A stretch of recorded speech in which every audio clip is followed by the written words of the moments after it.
পেয়ে গেছি সোনার দরজা। খুলে যা দরজা। দরজা খুলতে পারে, তোমাদের কিছু প্রশ্নের উত্তর দিতে হবে। হ্যাঁ হ্যাঁ বলেন, আমি প্রশ্নের উত্তর দেওয়ার জন্য প্রস্তুত।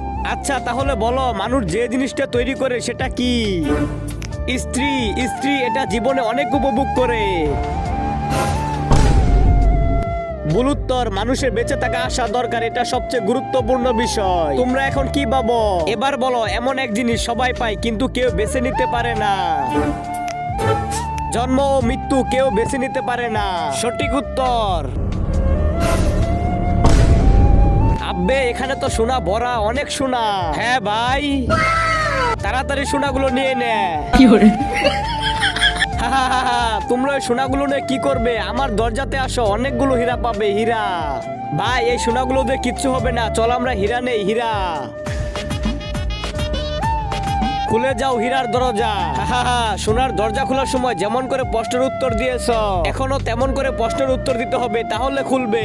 আচ্ছা প্রশ্ন করো। আমি আগুনে বাস করি কিন্তু পুড়ি না, আমি জলে থাকি কিন্তু ভিজি না, আমি আকাশে থাকি কিন্তু উড়ি না, আমি মাটিতে থাকি কিন্তু ভেঙে পড়ি না। এবার বলো কি হবে?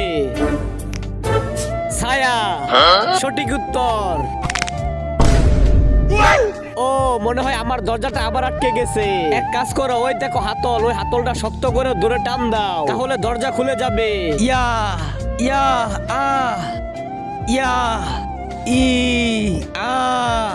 আরে ভাই শক্ত করে টান দাও। তার আগে আজকে দেখবো তুমি কি মন্দির ঘরটিকে বেশি ভালোবেসে থাকো নাকি আল্লাহর ঘরটিকে বেশি ভালোবেসে থাকো। যদি তুমি আল্লাহর ঘরটিকে বেশি ভালোবেসে থাকো তাহলে এই ভিডিওতে একটা লাইক দিয়ে চ্যানেলটি সাবস্ক্রাইব করে দিবে। আর যদি মন্দির ঘরটিকে ভালোবেসে থাকো তাহলে কিচ্ছু করার দরকার নেই, আর কমেন্টে লিখে দাও আই লাভ ইউ আল্লাহ।